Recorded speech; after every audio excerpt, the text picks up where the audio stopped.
reality, captured in user-friendly symbols and processed for understanding.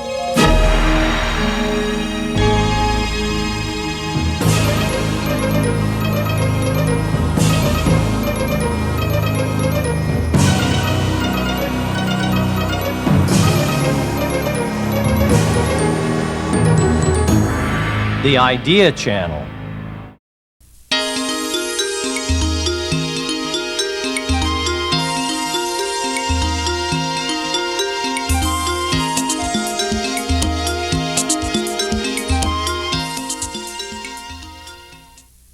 Well, Gary, you're the great pioneer of the application of economic theory to areas outside the traditional domain of economics, and I'm one of your legion of followers. But do you have a sense that we are reaching the limits of the utility of the model of rational behavior? Well, I don't think so myself. There is always a problem as a field takes off, and the application of rational choice, to different areas has expanded enormously. Sometimes the followers are more important than the leaders, and your work on economics is clearly more fanatical. of great importance. And there have been, research in a variety of questions of family, sexual practices, and many others. Now, every movement of this type leads to a reaction, and we're getting reaction for a variety of reasons. Some of them, I think, explicable by rational choice analysis, that some people are unhappy about this, their turf is being interfered with. A claim often it comes from reacting. And as a result of that, certain areas are being thrown up as areas that are incapable of being explained by rational choice. Now, I think one has to distinguish between what's incapable of being explained and what, as yet, the rational choice analysis has not had great successes explaining. There's no doubt that many areas have not been as yet fruitfully explained by rational choice analysis, including when countries go to war, although people have done some topics on that, and many others one can cite. But it's my belief, maybe my faith, that given the great success in areas where we've so far have, or originally were thought were not amenable to rational choice analysis, given the success that we've developed in these areas, that we will find that many of these additional areas will be understood in an insightful way, not just mechanically, but in an insightful way with rational choice. And I think we might now, discuss a few of these controversial areas and give some opinions about what's been accomplished and what remains. And one that I'd like to bring up, because you've just written an important book on this, and have another related book coming out, is dealing with sexual practices. And a lot of people believe, well, that clearly is an area that is not within the bounds of rational choice analysis. Things like homosexual activity, what people do in the face of AIDS, and so on, areas that you've done important work on. So I'd like to get your reaction as an example of an area where it's been claimed rational choice is unsuccessful. Yeah, well, I've been encouraged by the work on sexuality and sexually transmitted diseases, although it's certainly in its earliest stages. I think the most important initial distinction to make is between preference or orientation and actual behavior. I don't share the view. You may disagree with this. I don't think of a homosexual orientation as something that a person assumes voluntarily after considering the costs and benefits of alternative sexual attitudes, or something that is easily or perhaps at all changeable by therapy or threat of punishment. But how people behave toward their orientation or in response to their orientation, I think is well within people's power of choice. We've seen dramatic shifts in homosexual behavior in response to the AIDS epidemic, and the adoption of safer sexual practices, change in number of sexual partners and the like. And we've also seen historically, and continue to see, in sex-segregated institutions like prisons and ships and monasteries, we see people of heterosexual orientation sometimes substituting homosexual acts because the cost of heterosexual intercourse is very high because of unavailability of sexual partners.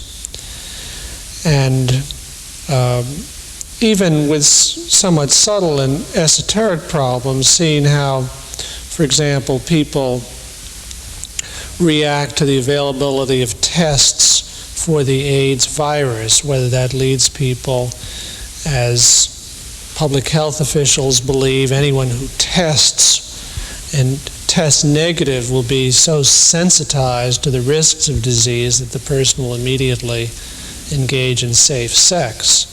Whereas Tom Phillipson and I argue that, on the contrary, that person, having passed the test successfully, may actually be in a position to get more risky sex by being able to persuade his sexual partner that that person is not at risk from him. So, but what troubles me, though, is and I think this is a general problem with these areas of non-market behaviors, very poor data. Very difficult to get data about these very private activities, and there's a sort of pervasive skepticism about these data, about their accuracy, despite all the efforts that the survey researchers use to.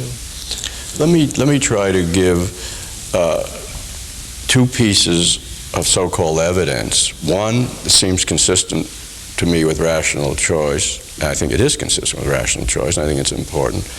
And the other, which puzzles me a great deal. I don't know if maybe the data are bad. I mean, that's a good way to resolve puzzles, but I'm not sure that's the resolution here. The important piece of evidence, and it's just one study that I'm familiar with, I'm sure you're aware of the study, is the one by Joe Hotz and Tom Phillipson and a third co-author recently, on whether people seem to be responding in their sexual or contraceptive use and other practices to different areas where the incidence of AIDS varies. And apparently they have found that where the incidence of AIDS is greater, people are more careful in their sex.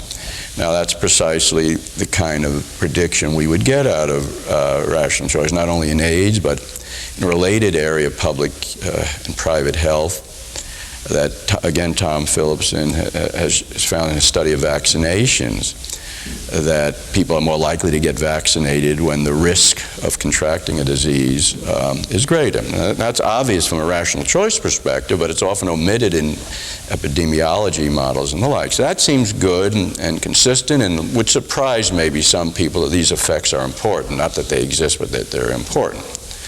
On the other hand, the puzzle, there may be poor data, as I said, is Africa, where AIDS is by all accounts and all the evidence enormously widespread.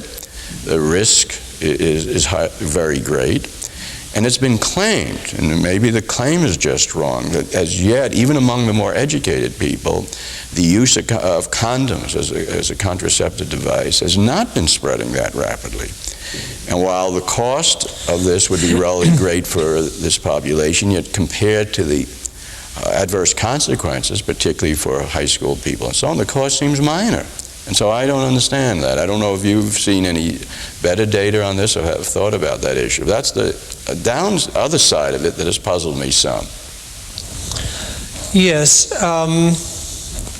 We have not studied the AIDS picture in Africa in any systematic way, although actually I'm going to be giving a paper at the World Bank next spring on this subject.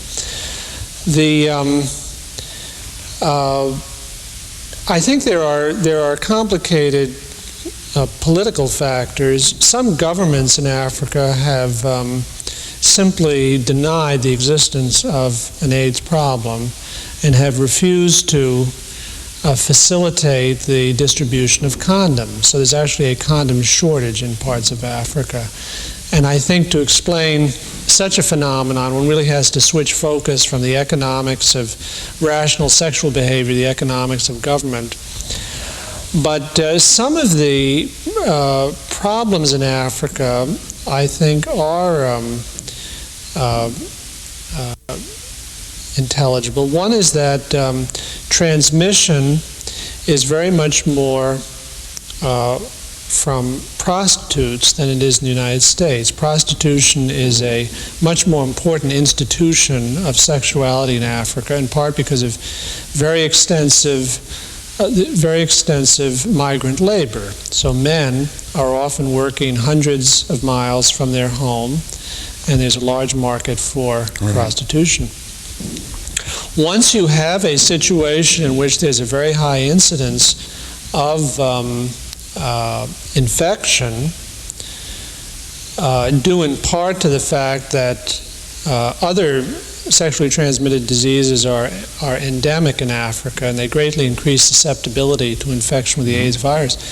So you now have many women who, because they're infected, do not have good alternatives to prostitution. Their marriage prospects are very poor. So you have a very large supply of infected prostitutes. But wouldn't that, if I may interrupt, wouldn't that lead then these males to have even greater reason to use condoms? Because if your sex is with your wife or maybe another partner, you feel the risks aren't so great. But now everybody generally knows you're going to a prostitute in that environment. It's a risky activity. And it may prevent you from going, but if you go, I would think you'd be even more likely. The demand for condoms by such people, I would have thought, would be even stronger. Well, yes, I think you would expect a large demand for condoms, but it would be affected by, one is, if the disease is already very widespread, so that a man believes that he has a high probability of already being infected, then his demand for condoms will fall. If the supply of condoms is restricted by government policy, price will be very high. In addition, the transmission rate, the transmissibility of the AIDS virus is much greater from men to women than from women to men. So, in fact, the risk that the man faces with the prostitute, even if she is infected, is relatively small. It's not so small that you can't have, over a period of years, enormous transmission of the disease. But in the particular instance, may be relatively small. He may think that there's a good probability he's already infected, and the price may be high. And for all these reasons, there may be a sufficient amount of unshielded but highly risky sex to spread the disease. Well, it's about, I share your conviction that if we understood the situation better, we probably would be able to explain it, because the incentive effects to being more careful should be, for some of the population, should be very powerful. And while the data I've seen on the cost of condoms in Africa is relatively high, still compared to the potential consequences, it seems. So I suspect we'll understand, and I hope before you give your World Bank paper you will have gone into this and you will resolve some of these puzzles. But as I say, to me, up and now, in terms of the knowledge I had, it struck me as somewhat puzzling that we didn't see more of a movement, because if you look at the use of condoms, my favorite example, that had nothing to do with AIDS, but in an environment where the pressures not to use are very strong, is in Ireland. Very devout population, great pressures from the church not to use condoms. And nevertheless, we know two things. The objective fact that birth rates have gone down enormously in Ireland, And so we said, how has it happened? It hasn't been because the population is less healthy or they're marrying later. If anything, they're marrying earlier than they did in the past. And the evidence that is available in condom use suggests enormous increase in condoms. So this is not a government that's prevented it. Right. The government has been neutral. But there's another powerful institution there, the church, that has argued very much against it. And this is a very frequent, the highest, as far as I know, from studies of Andy Greeley and others in international comparison, is the highest rate of church attendance of any country that has been in the sample. So it's a very devout population. And nevertheless, when push came to shove, so to speak, the great advantage of restricting births, in this case, not AIDS, that's not the problem, but restricting births versus their religious beliefs, they've accommodated their religious beliefs to the pressures they were faced here. And I think that's, you can find many other examples of that type. And I suspect you're going to see that going on, or if not already going on in Africa, in those cases maybe where it is risky. If we can isolate out the sexual activities where the risks are great, where people aren't infected, or they don't believe, young people coming from, say, educated families who I would think we would find that they are using it. Yeah. You know, there are interesting parallels between the African problem with AIDS and the problem in the American black community. In fact, I would think it's a particular challenge for the economist to show that the reason for the very high incidence of AIDS in Africa and the very high incidence in the American black community is not racial or is not cultural in a sense that can't be referred to rational factors. But for example, in the United States, the incidence of AIDS among black women per capita is 10 times what it is among white women. And it's considerably higher among black men than among white men. Phillipson and I argue that there are economic reasons for this, having to do, for example, with the fact, and I don't know whether there's an African parallel, that there is a very low ratio of black men who are sort of on the market for sexual relationships and black women. It has partly to do with patterns of interracial dating, partly having to do with a high imprisonment rate and homicide rate among black men. But it seems as if, because of this ratio, black men are in a position to, in their implicit negotiations with women, to sort of shift the burden of precaution onto the women. And therefore the men are reluctant to use condoms. And the women may have to choose, if they want to have a sexual relationship, between very risky sex and no sex. So now another very important factor in the high incidence of AIDS in the black community in the United States is drug use. Because it's common for intravenous drug users to share needles, and if the needles have not been decontaminated, then they're very dangerous. In fact, decontamination is easy.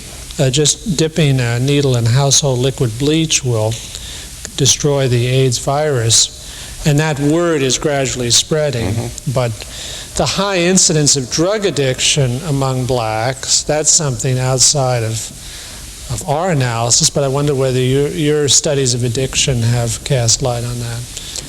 Well, that's an interesting issue, because I was going to try to also link the AIDS issue in part with the drug use, because as you say, it is linked in general. Blacks important because blacks are more heavily involved in drugs, although drug use is non-trivial, as you know, in the white populations. And the drug issue, let me say, is another one of these issues that people say, well, you cannot explain that with a rational choice perspective, that this is due to other factors. These are not people who get involved in drugs, who get addicted to drugs, are not thinking ahead. They're not making a rational decision, even in a limited way. And therefore, that's an area that one has to bring to bear cultural, psychological, or whatever, but not much in rational choice. And as you know, I got interested in that issue a few years ago precisely because I considered it one of these boundary areas that can let us, give us some information, well, if we hit the boundary in this area or not, is this something that we can incorporate? My own conclusion, and that of a number of other people who have been working on the drug issue from a rational choice perspective, has been that I can't say, everything can be explained. A lot of things, as in most of these areas, we still don't know. Maybe they're outside the boundary. But a lot of what we see about addictions, including the greater incidence of blacks, but also other attributes of addictions, and not only to drugs, but to cigarettes, to alcohol, and to many other activities that are generally agreed, maybe crime, to have an element of strong habit or addiction, that they have very powerful rational choice aspects to them. And let me give maybe a couple of examples of what I mean by that. The rational choice perspective in this context would say that people's decisions about using drugs depend partly on what pleasures they get today, and that may be motivated by a very unhappy situation, being in a ghetto, peer pressure. There are a variety of factors that could do it, which might explain why young people in poor ghetto environments, blacks, are more likely to get involved. But they also have, if they have elements of rationality, they have to look a little bit to the future and recognize that there is a chance, maybe a good chance, that they will be addicted in the future. Although for most of these addictive goods, the likelihood of remaining addicted is much lower than people anticipate. But they'd have to recognize that. Nevertheless, it could be a rational decision, and that's where I think some of the critics go wrong, to say, well, yes, there are bad consequences in the future, but I don't have to neglect these consequences to conclude that it's worthwhile for me to experiment with drugs today. The addiction may not be certain, or the gain I'm getting now is so great, or I expect in the future my life will be better, will make it easier for me to get out of drugs, I'll be married, I'll have a job, whatever it may be, that my youthful storms that people go through will have passed to some extent, whatever the reason is. That would be the factor explaining. And then there would be, well, one might say, but that's tautological. What else can you bring to bear on this? That's usually a criticism of rational choice as it gets into these areas. And so one has to look for implications that maybe are somewhat different or surprising. And there have been a number in the addiction case. One that's related to public policies is how well do people respond to changes in the cost of the activity.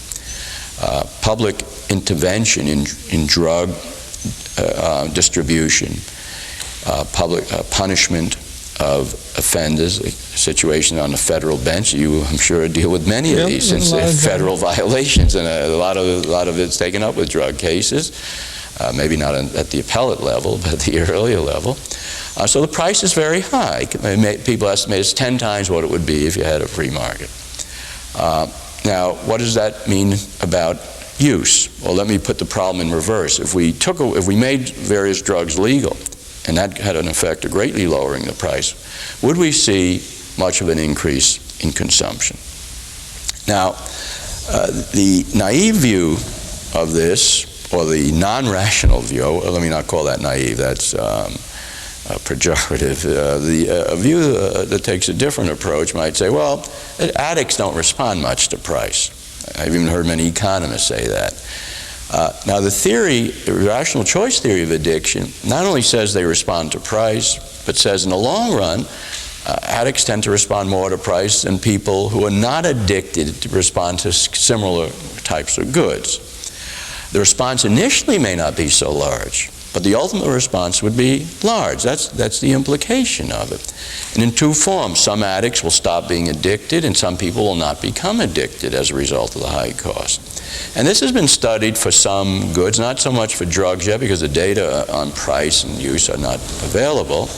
But for cigarettes and alcohol, one does find big long-run responses, and smaller, although not negligible, even short-run responses. So that by affecting price, tax on cigarettes or alcohol, or this intervention in drugs, we probably have affected, and maybe substantially, the amount of addiction. The cost may be great, but we've affected the amount of addiction substantially. And that would be one type of implication that I think runs counter to a lot of beliefs about the relation between price and addictions that comes out of rational choice, and I think is consistent with the evidence that we have on this so far. The way you describe addiction, it sounds how do you differentiate it from simply a preference for present over future, present benefits over future costs? Well, every rational act clearly involves a comparison between present and the future. Every act involves that. Now, the special characteristics of an addiction are, one, that you're comparing present benefits and harmful addictions, at least of the sort of addictions that we usually, society is concerned about, like drugs and smoking and so on. You get a gain today, and the cost is in the future. And the reason that raises questions about rationality is that those who believe that people don't look ahead, are myopic, aren't rational, well, they neglect these gains in the future, costs in the future, so they take the action today. And if they knew what they were going to get themselves into, they wouldn't have done it, but they don't calculate. That's why it's good for the rational choice perspective. The other attribute of rationality, which I didn't bring out, so I'm glad you raised that, is that my act of consuming today affects my desire to consume in the future. That's what we mean. Merely because you like it? Or is there some added element? And presumably if I do something, maybe I eat peanuts and I like them, well then I'm likely to eat them tomorrow. I may know there are long-run effects, but every day I enjoy them. But is that enough for addiction, or do you have in mind some subclass of pleasurable goods with harmful future effects that makes them addiction? It's not easy to go from the peanut eating case, which would be a habit. It's habitual, it's habit. Eat peanuts, eat potato chips, and you want to eat more of them. Addictions are habitual. But the way I like to distinguish the two is addictions are such strong habits that they have other consequences. And one of the consequences is that they can lead to cumulative behavior so that you move very far away from where you start from. And by that I mean the following. I may start out consuming drugs in a mild way.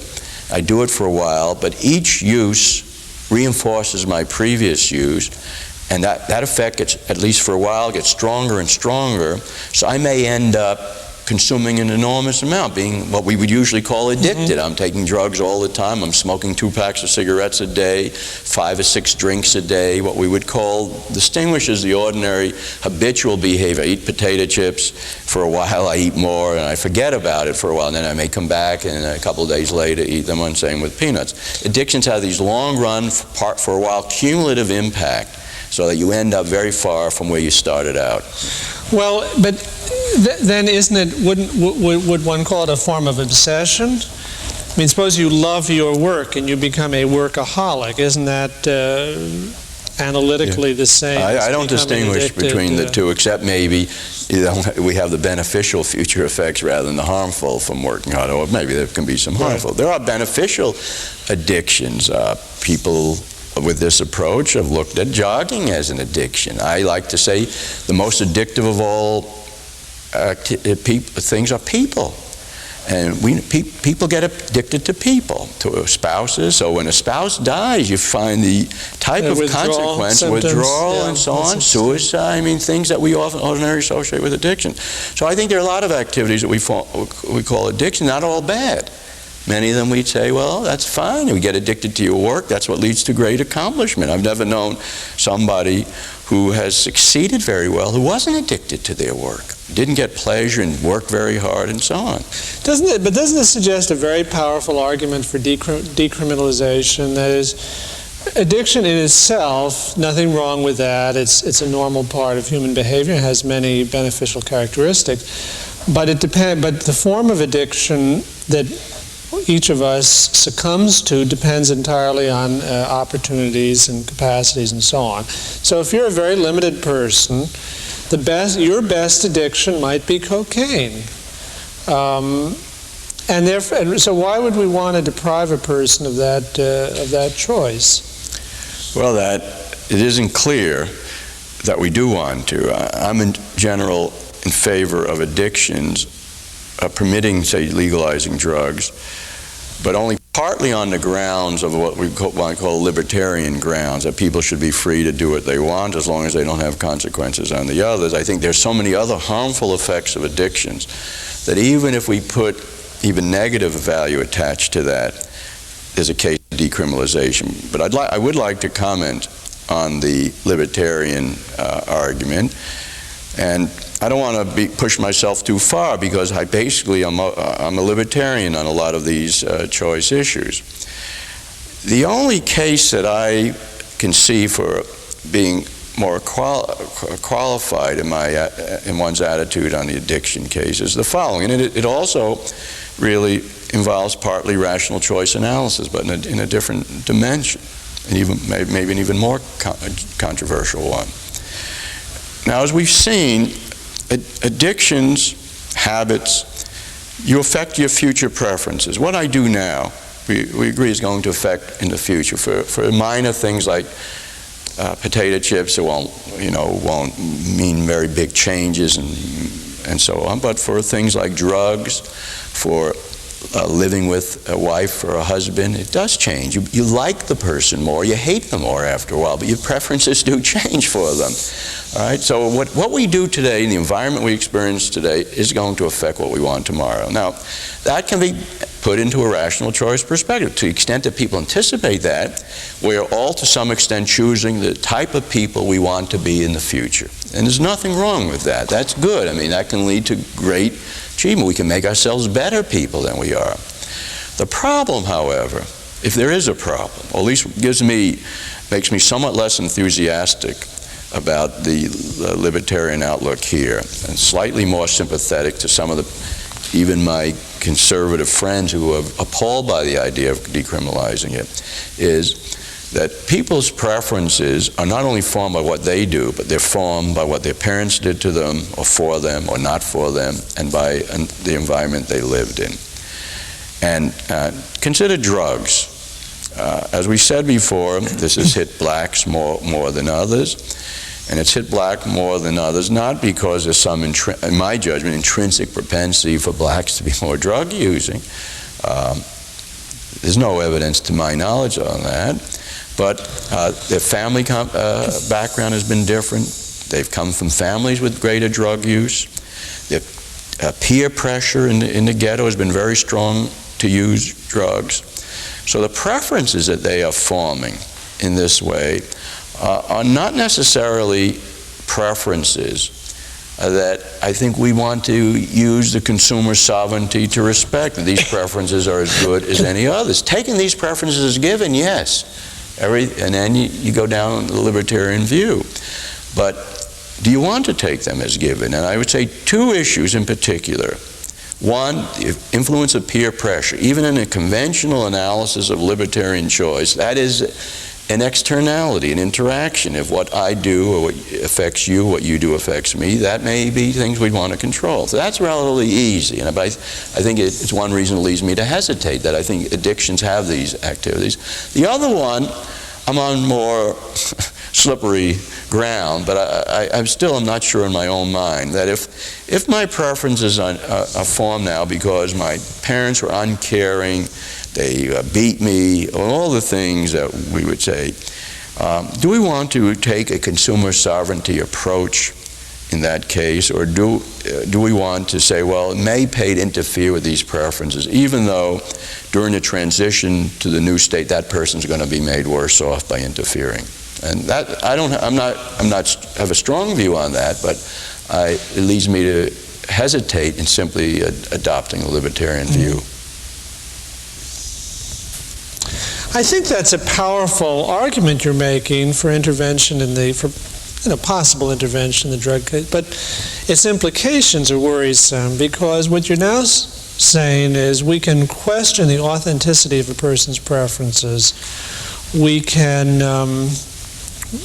question them on the ground that the person did not emerge from a conventional family structure, or that the person associates with questionable people. And I wonder whether that doesn't lead to the kind of conservatism associated with people like James Q. Wilson and Irving Kristol and Alan Bloom and many others, which says that it is an appropriate, may not be entirely feasible, but it's, in principle, it's an appropriate task of government and society to create a family structure to encourage monogamy, to discourage divorce, to discourage alcoholism, to try to create for these children a traditional American middle-class type family, so that we channel young people into this same path. And then there are implications for what we do about, whether we permit gay marriage or permit people to live in communes, permit lesbians to adopt children, and so on. And you can see how a potentially invasive role of government. How important do you think it is to try to reconstruct the traditional sort of 1950s style American middle-class family life? Well, the points you make are important ones and difficult ones. I mean, most of us, I think, and probably you and I would say, well, even if there was something to some of these arguments, we wouldn't trust government to carry them out very effectively, and they'll make things worse rather than better. And you give government that much power that they can be deciding what's values and so on, that'll be a disaster. And so even if I fully believe the lines of arguments I was saying and believe it was applicable, I wouldn't say that's a case for government intervention. It may make me hesitate about consumer sovereignty, but it's not a case for government intervention. But let's leave that to one side. Suppose we could accomplish some of these things. That's the question you're raising. Should we try to do it? Well, I have, mixed reactions to that. On the one hand, I think those people who want to go back to the families of the 1950s and the early 1960s, 40s, they live in a dream world. The world is different now. And the world is different in many ways that are good ways. Do they really want to take women out of the marketplace and put them back in the household, rearing children? Do they want the same birth rates that we had in those days? I mean, the fundamentalists in Iran, the Khomeinis are saying, let's take women out of the labor force. And they have tried to do it, but not very successfully there, because the pressures even for them are too strong. So one doesn't have to be somebody who accepts as wonderful everything has happened to recognize that that's foolish to think you're going to be able to do that. High divorce rates, I think, are here with us. Women working are here, and I think that's very good. Lower birth rates are here, and that, given people's choices, that's fine. They want more educated children. They want to put more into them. Why should we say that that's not right? So that type of family, I think, we cannot attain. At least it should not be a goal. And there's a nostalgia behind all this that I think is greatly misplaced and meaningless. Now, on the other hand, if one says, well, but do you really want so many teenagers to be having children and not being married? Do you really want families where exercising no control over their children very much and not responsible? No, of course we would prefer, not simply because we have particular values, because these lead to adverse effects on society as a whole. We want people to have values toward honesty. I mean, crime hurts everybody, and so to the extent the family, which has been a traditional inculcator of the fact that people should be honest and so forth, to the extent that's broken down, I think that's a social harm, an externality, we would say, and we would hope that could be controlled. And I would like to see more control over that, to the extent that society has to support many families because there are mothers with children that have no husband. That's a social cost, and not only a cost to taxpayers, but it's a cost to these children to the extent that their parents are not treating them well. And every society has a very difficult problem in deciding how many limits should you place on parental control over how many children they should have and how they should rear their children. And I don't think one can avoid that. One doesn't have to adopt these foolish views about going back to the 1950s to recognize that's a legitimate matter of social concern, because what's happening there is affecting everybody, and it's affecting the young people in these families who we feel, as a society, we have responsibilities to providing a more equal opportunity. So when I come back to these interferences in the values that are being formed, it's partly my concern of what's happened, the impact on the rest of us, as with peer pressure. That's an easy case to get at. That is an external effect. That if people are smoking more because each individual is encouraging others to smoke, you may end up with more smoking than each of them would prefer if they can move themselves to a position where they're all smoking a little bit. You know, the problem in economics of multiple equilibria or so, and that is a real problem. I think it's relevant in the drug case. That's why I brought it up before. But let's leave that. I think that's relatively easy. I think in conventional, even using consumer sovereignty, we can understand those cases. The harder cases are the ones we were speaking about, when we get preference being formed, maybe because of bad family values, that isn't particularly harming other people, but is the person themselves would have been different if they had had a different outcome. And in a sense, if they could have chosen their path, they would have preferred to choose that other outcome. That's the way I would look at it. If these children could make the choices, they would have said, heck, I don't want this when I'm exposed to all this. I would have preferred to be exposed to the black or white. It was true also in the black families, the much more stable families in the 1950s. And now I'm being exposed to this crummy thing. Society's not offering me any protection against this. There was no, I can't write a contract over. We may be better off if children could be writing contracts with their parents when the time, but I can't write a contract. And should we respect the values that are formed for me that I would prefer not to have had? Now, it's true, once I have them, I'm better off getting involved in drugs. And to me, that's a terrible paradox. I don't know how to answer that question. But I think it's a question we have to try to resolve in order to see how far we want to push these thinking about interfering with families, or how far we want to depart from consumer sovereignty once we take values as they're given.